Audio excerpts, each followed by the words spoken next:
आज हम बात करेंगे अगले वीडियो में ये कि रिलेशनशिप फॉर्मूले के बीच में कैसे डिफाइन की जाती है। Water content, degree of saturation, air content, void porosity, इन सब फॉर्मूले को लेकर रिलेशनशिप एक डेवलप किया जाएगी। उन रिलेशनशिप को फॉर्मूले के रूप में यूज़ होता है। गेट में ईएससी में बहुत जगह पूछा गया है। अब आज वो फॉर्मूला देखने जा रहे हैं कि रिलेशनशिप भी देखेंगे और फॉर्मूला भी देखेंगे, साथ साथ दोनों चीज़ें देखेंगे। तो स्टार्ट करते हैं। तो पहला जो फॉर्म रिलेशनशिप में आपके सामने कर रहा हूँ प्रेजेंट, ये है वाटर कंटेंट के बीच में वाटर कंटेंट है और टोटल वाटर कंटेंट कैसे निकालते हैं वो एक फॉर्मूला है, दिखाता हूँ।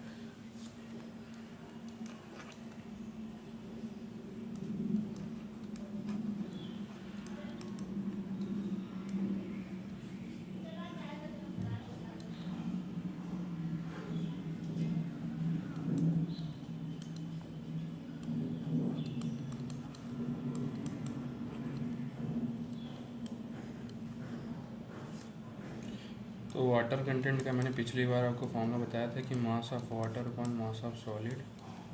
अगर दोनों तरफ मैं क्या करता हूँ, 1 ऐड कर देता हूँ दोनों तरफ, तो 1 plus mass of water upon mass of solid, तो ये हो जाएगा 1 plus water equal to mass of solid plus mass of water upon mass of solid. तो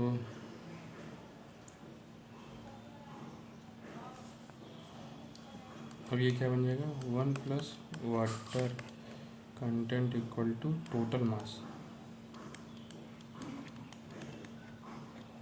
अपॉन मास ऑफ सॉलिड।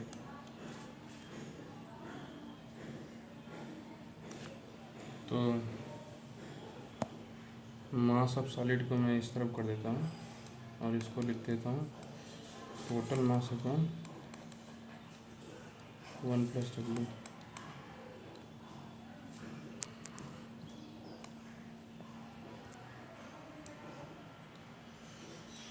ये है रिलेशन पहला।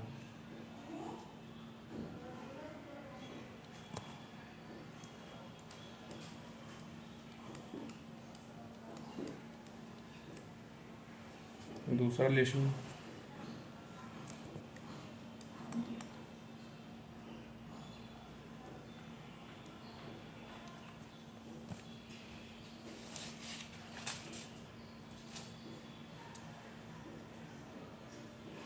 Relation between void ratio and porosity.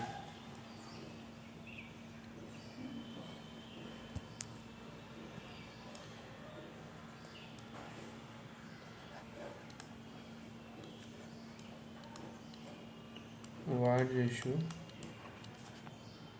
And porosity.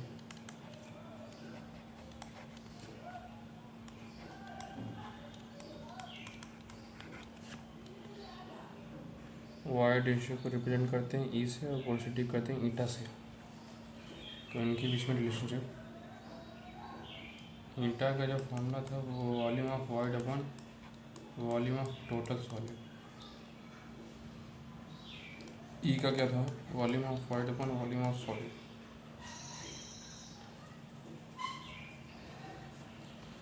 तो जो ये ईटा है, ईटे के equal to volume of void, total को लिख सकते हैं volume of void plus volume of solid लिख सकते हैं। वाटर भी आ सकता है टोटल में, लेकिन मुझे वाटर नहीं लेना है, volume of void plus volume of solid लेना है।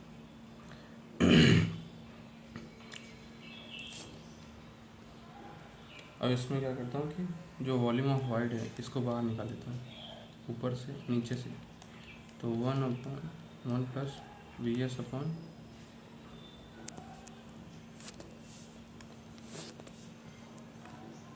We S upon V V, ये हो जाएगा। तो ये कट जाएगा, कटने के बाद क्या बचेगा, ये 1 ऊपर नीचे 1 plus V S upon V V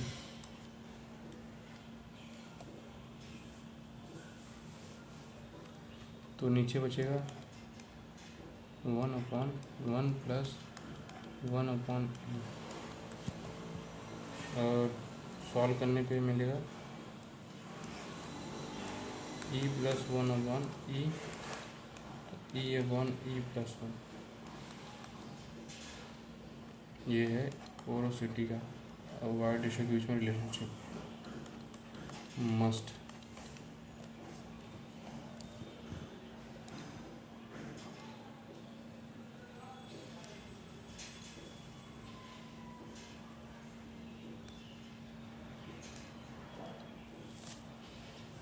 ये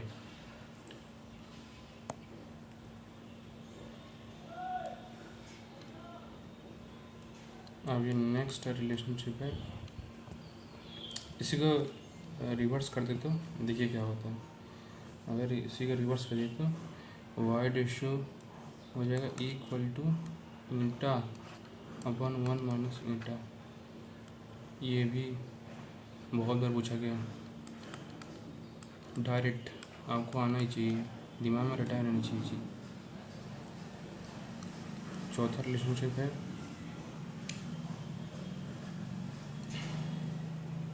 यहाँ ना लिखे तो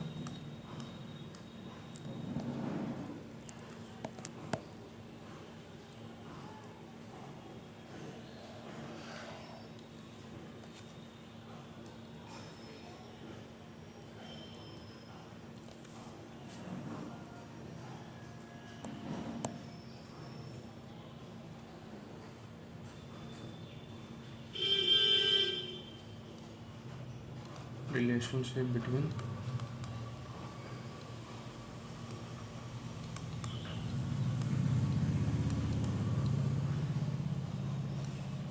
volume of solid total volume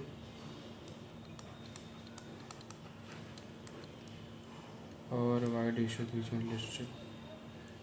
void ratio का जो फॉर्मूला है volume of void upon volume of solid, अगर दोनों तरफ 1 ऐड कर दी जाए तो volume of void upon volume of solid, तो 1 plus e equal to volume of solid plus volume of void upon volume of solid, तो 1 plus e equal to total volume upon volume of solid. तो volume of solid equal to हो जाएगा total volume upon 1 plus ई। ये relationship.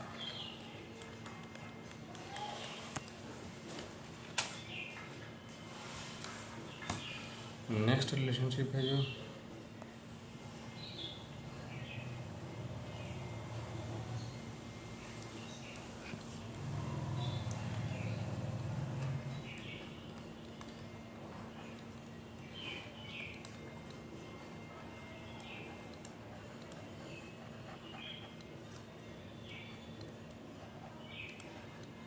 Saturation degree या saturation and air content के बीच में। ये 2024 में, 23 में और 22 में तीनों साल घुमा घुमा के सवाल पूछा गया इस पर। इस रिलेशनशिप बहुत ज़्यादा इंपॉर्टेंट है इस रिलेशनशिप, तो इसको ध्यान रखते हैं।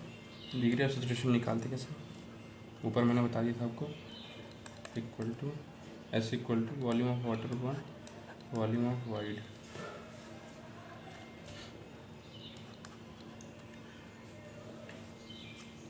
तो वॉल्यूम ऑफ वाटर को लिख सकते हैं, अगर एक काम कर सकते हैं, अगर जैसे वॉल्यूम वाटर को लिखना है तो एयर को, अगर जैसे वॉल्यूम ऑफ वाटर को वॉल्यूम ऑफ एयर बनाना हो तो कर सकते हैं volume of air equal to volume of water minus volume of void, क्योंकि अगर वाटर में से वाइड माइनस कर दूँ तो एयर ही बचेगा। तो क्या मैं ये लिख सकता हूँ volume of water minus volume of wide.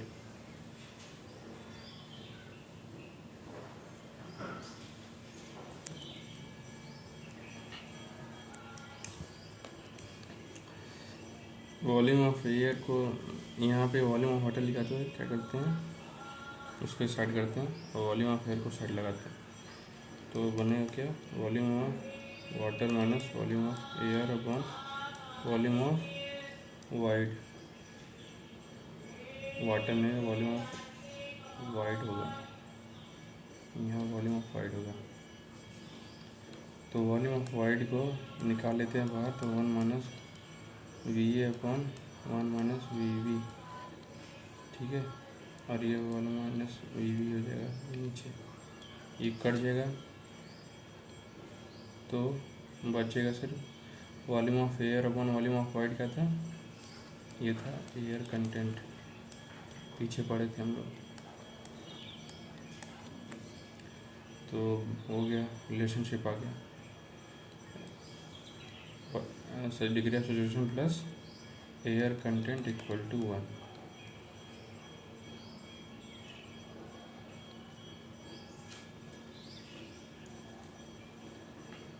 ये चौथा रिलेशनशिप है कि पांचवा है।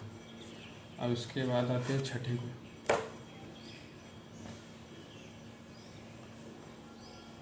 परसेंटेज ऑफ एयर वाइड और एयर कंटेंट के बीच में relationship.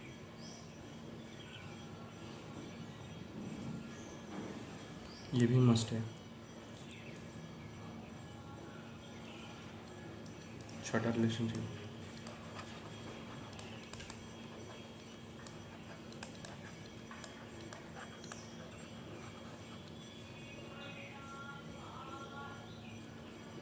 Percentage of air wide and air content के बीच में,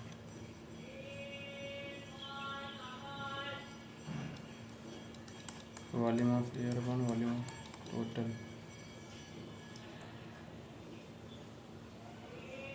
ये परसेंटेज ऑफ एयर वाइड, जो पिछली बार मैंने फॉर्मूला बताया था आपको एयर वाइड निकालने का।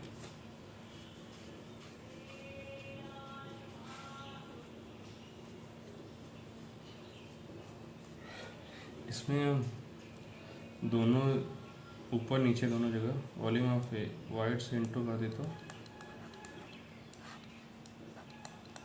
वॉल्यूम ऑफ वाइड, तो volume of wide into volume of air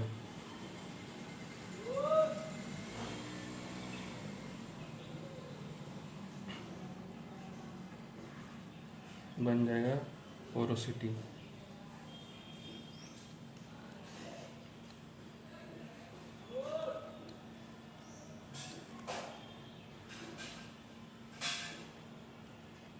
और ये एयर कंटेंट,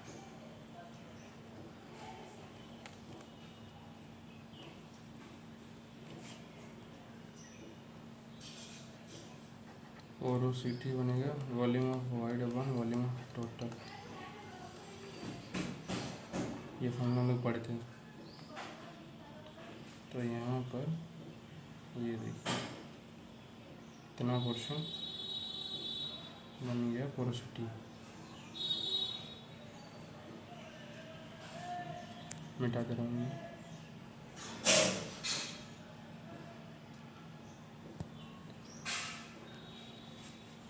बाकी जो volume of air upon volume of wide था ये एयर कंटेंट में, तो ये ऐसे हुआ। ये आ गया छोटा रिलेशन।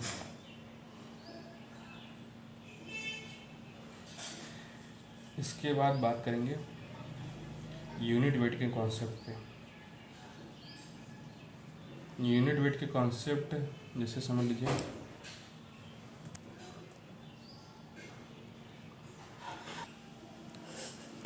अब यूनिट वेट पढ़ेंगे, तो यूनिट वेट में मेन इसका ये जानना है कि यूनिट वेट इसको कहते क्यों हैं, रिलेटिव क्यों नहीं कहते हैं, यूनिट वेट क्यों कहते हैं। तो मैं यूनिट वेट बता रहा हूँ थोड़ा सा कि इसके पीछे क्या रीज़न है कि यूनिट वेट ही लिखा है। जब हम if we put 1 kg load on any structure or any place 1 cc volume will we expand। अगर हम कोई 1 किलो का लोड है उसको कहीं भी प्रेस करें या फोर्स से तो 1 सीसी का वॉल्यूम एक्सपेंड होता है। ये है यूनिट वेट का मेन कॉन्सेप्ट। बाकी समझ लीजिए जैसे कि अगर आप हैं, आपके पीछे कोई खड़ा है, उसने 1 किलो का लोड लगाया आपके ऊपर, तो आप एक ही आगे बढ़ें। सिमिलरिटी में जैसे कि 1 किलो का लोड में कुछ कहीं पे लगा रहा हूँ तो 1% किसी का वॉल्यूम बढ़े, ऐसा है। अब इस यूनिट वेट के कॉन्सेप्ट को हम लोग यहाँ सॉइल मैकेनिक्स में पढ़ेंगे। Total weight, gamma unit, bulk unit weight, ये सब। तो बल्क में क्या होगा कि हर जगह से प्रेशर लग रहे हैं तो बहुत ज़्यादा लोड लगेंगे, तो उसमें क्या कैसे होगा, क्या बदलाव आएंगे उसमें, क्या प्रेशर लगने पर कैसा होता है, मेन इसमें ये ध्यान देना है, एनालिसिस करनी है। तो एनालिसिस करने के बाद फॉर्मूला निकला हम लोग का बल्क यूनिट वेट का। मैं एक फॉर्मूला लिखता हूँ कि बल्क यूनिट वेट का फॉर्मूला, पहला फॉर्मूला जो यूनिट वेट में पहला कॉन्सेप्ट है, उसमें बल्क यूनिट वेट का फॉर्मूला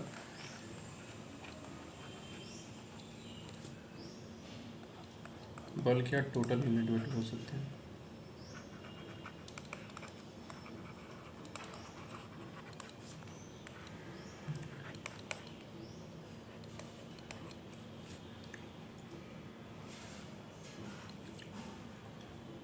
बल्क यूनिट वेट में जैसे कि इसको गामा बी से रिप्रेजेंट करते हैं। Total weight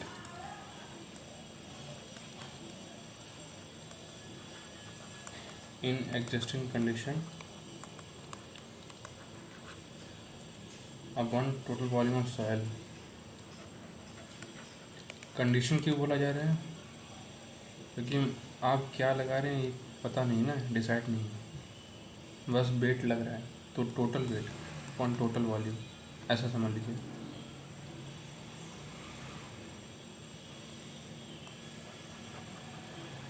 soil solid, soil मास या सॉलिड भी लिख सकते हैं, मेनली तो सॉलिड पे लिखते हैं।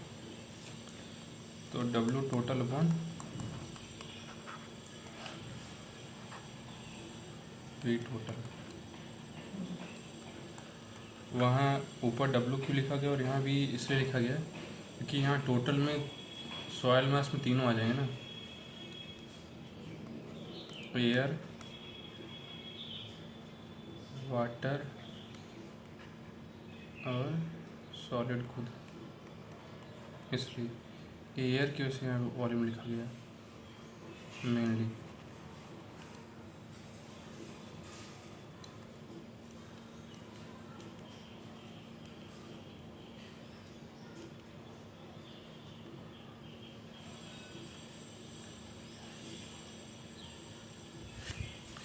दूसरा फॉर्मूला देखते हैं,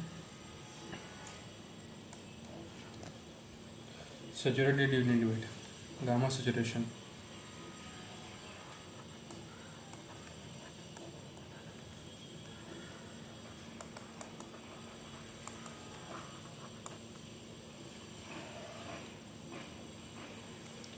गामा सैचुरेशन को गामा सेट करके रिप्रेजेंट करते हैं। गामा सेट का फॉर्मूला व total weight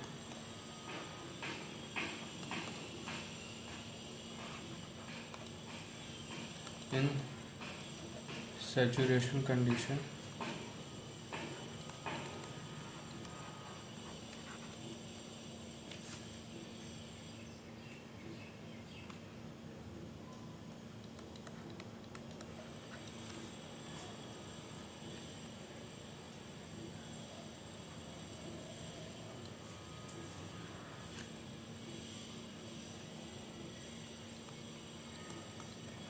upon total volume of soil मास।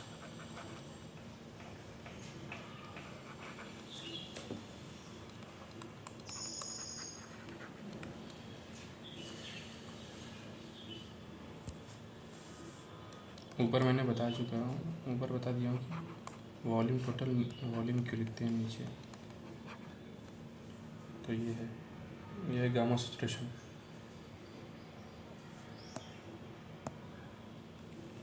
अच्छा, गामा को एक चीज़ और कहते हैं, डेंसिटी भी कह सकते हैं हम इसको। और डेंसिटी का हम लोग फॉर्मूला पढ़े, मास अपॉन वॉल्यूम, और वही हम लोग लिख रहे हैं कंटिन्यू, आप देख रहे होंगे। तो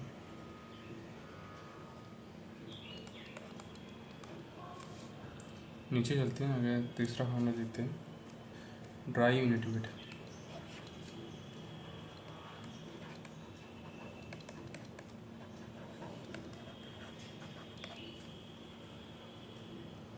gamma dry,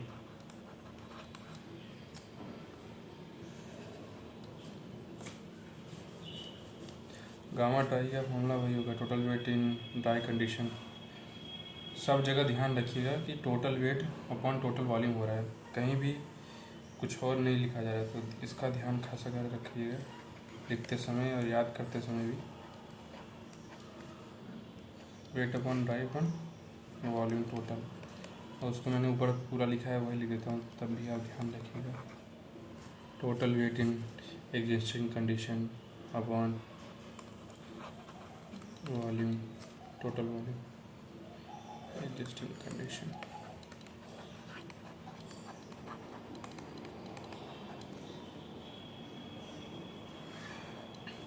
upon total volume.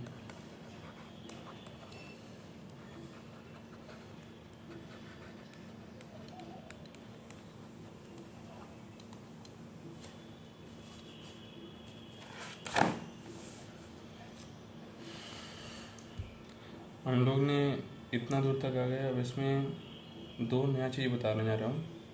इसमें अभी तक मैंने ये बताया नहीं था, लेकिन अब बताने जा रहा हूँ, वो भी फेज डायग्राम के पूरा, कि सबमर्ज्ड का मतलब क्या होता है, पार्शली सबमर्ज का क्या होता है, और फुल्ली सबमर्ज का क्या मतलब होता है। सबमर्ज के 3 कंडीशन है, वो दोनों ध्यान रखते हैं, फुल्ली, पार्शली और 2 ही कंडीशन है, फुल्ली पार्शली 2 ही कंडीशन है, तीसरा नहीं। तो फेज डायग्राम के तहत आपको दिखाता हूँ सबमर्ज का मतलब क्या होता है।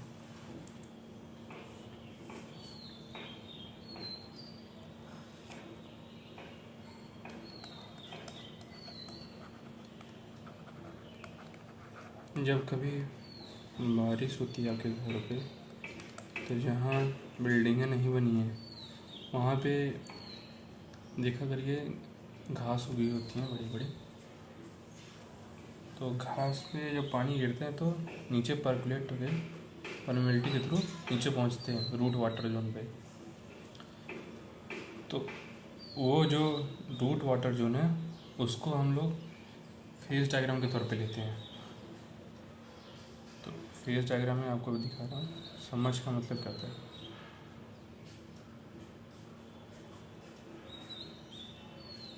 ये सॉलिड अपना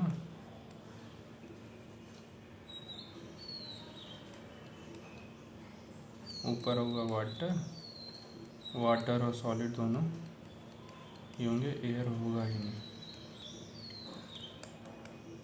एयर पार्शली मालूम है उसे, ये वाटर है। अब ये वाटर अगर यहाँ पे भी चला है, सॉलिड को भी स्पेस को ऑक्यूपाई कर ले, पूरे जगह वाटर ही वाटर है।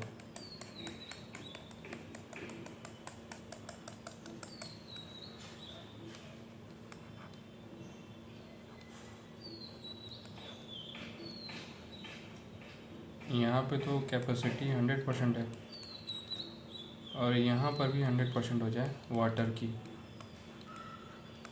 तो उस कंडीशन को कहते हैं सबमर्ज। अब सबमर्ज में 2 कंडीशन आती हैं, एक पार्शली और एक फुल्ली।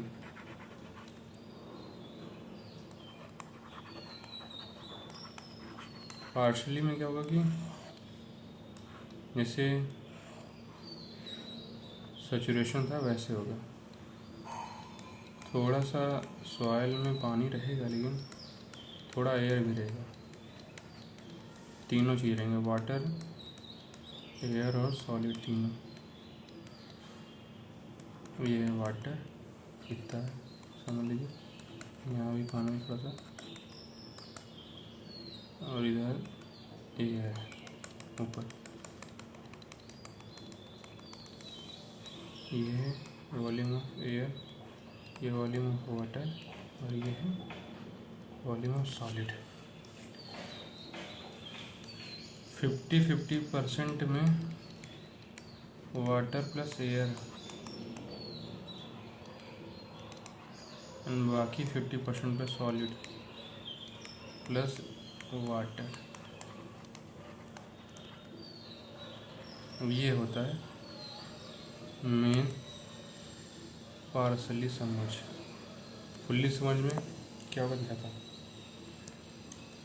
दूसरा फुल्ली समझ,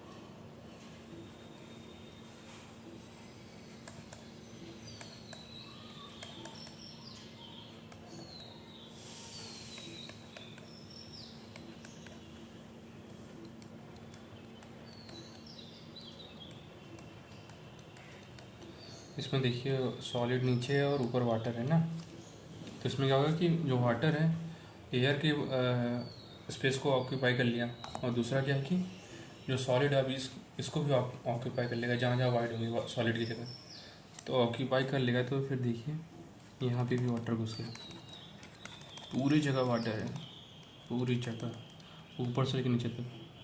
तो ये मान लीजिए वॉल्यूम ऑफ वाटर, ये वॉल्यूम ऑफ सॉलिड, यहाँ 100% वाटर हो गया, कंटेंट बढ़ गया। इसको कहते हैं फुल्ली सबमर्ज कंडीशन। अब सबमर्ज यूनिट वेट का फॉर्मूला बताता हूँ। तो सबमर्ज यूनिट वेट का फॉर्मूला होगा गामा डैश से रिप्रेजेंट करते हैं। डैश से इसलिए रिप्रेजेंट करते हैं कि gamma water minus gamma air.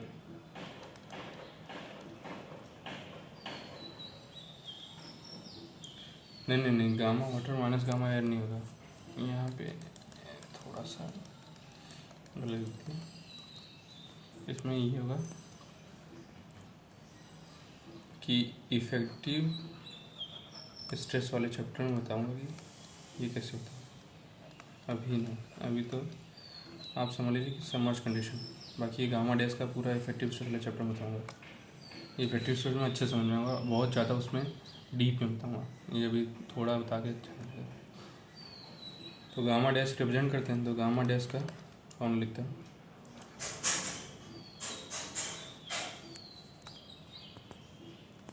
Total weight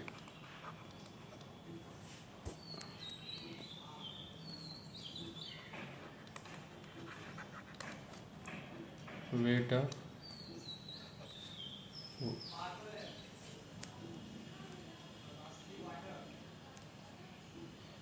existing condition.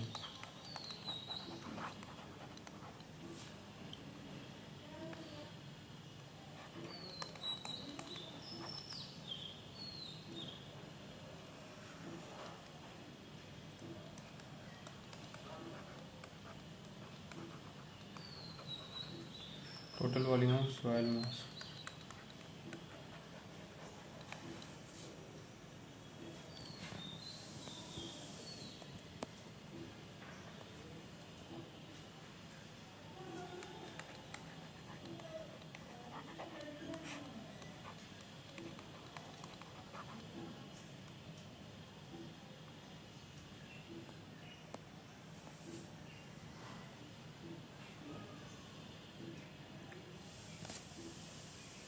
ये होता है।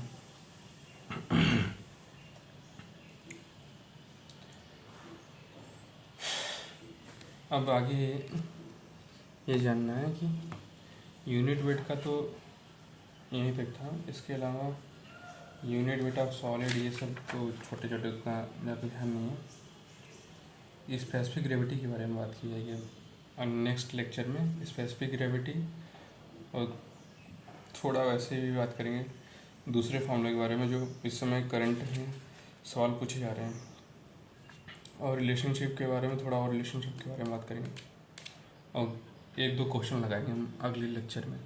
तब तक के लिए स्टे ट्यून्ड।